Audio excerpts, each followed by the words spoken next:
sono Kiki e vi do il benvenuto sul canale. Come anticipato nello scorso video, oggi vediamo come dipingere in modo molto semplice una spada con il metallo non metallo. Possiamo usare un'infinità di colori diversi per fare questo tipo di lavorazione, ma per la versione base oggi usiamo una semplice scala di grigi. Partiamo con una semplice base grigia molto scura, quasi nera, che stenderemo su tutta la parte metallica. Creiamo poi un grigio appena più chiaro della base unendo bianco e nero. Ci serve una consistenza piena e coprente perché vogliamo creare zone ben definite. Coloriamo quindi quasi tutta la lama ad eccezione di una piccola ombra in cima e non ci dimentichiamo dei profili.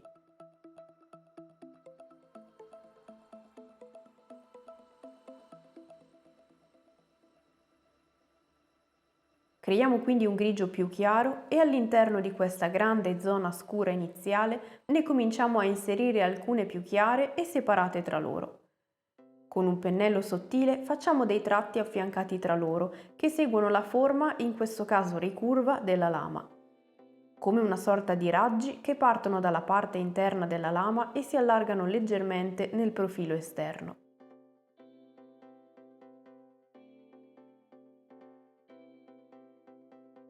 Ripassando una seconda volta o con un grigio appena più chiaro possiamo stratificare ulteriormente questo effetto.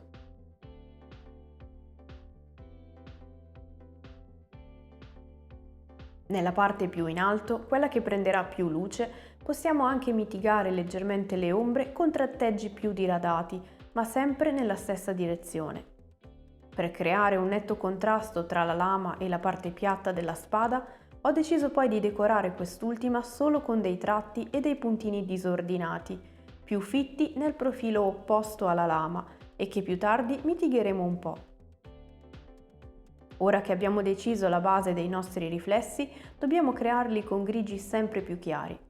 Schiariamo il grigio e accentuiamo i riflessi più grandi e importanti nella parte alta. Un grosso riflesso e uno o due più piccoli saranno sufficienti. All'interno ne creiamo una parte ancora più ristretta e chiara con un grigio quasi bianco che useremo anche dopo. A questo punto, con tratteggi più corti, che seguono ancora di più l'andamento della lama e tenendoli più separati fra loro, ammorbidiamo questi passaggi tra mezze ombre e luci, senza mai dimenticare di marcare i profili interni ed esterni che servono a contenere i riflessi. Via via che ci allontaniamo dal riflesso principale più luminoso, ne troviamo solo di più corti, meno intensi e più lontani fra loro.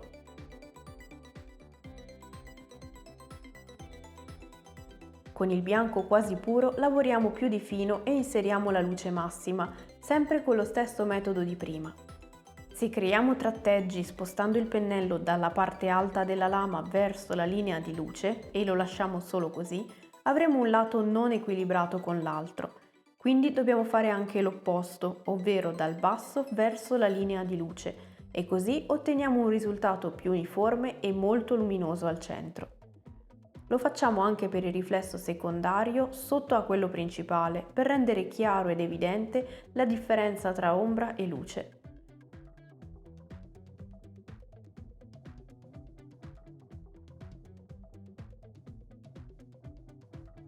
Concludiamo questo tipo di lavorazione anche con il bianco puro, sempre con un pennello sottile e senza mai dimenticare i profili, che creano dei confini definendo così le varie zone.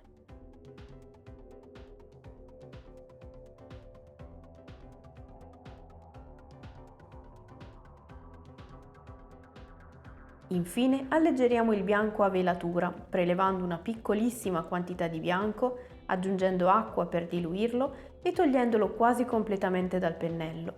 Con questa consistenza creiamo come un filtro sopra le lavorazioni precedenti, in modo che restino celate sotto al bianco.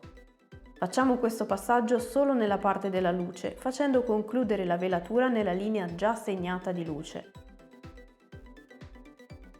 Con una velatura nera, creata nello stesso modo, scuriamo appena la base della spada, quella con i graffi creati prima, per estremizzare ancora di più il contrasto chiaro-scuro.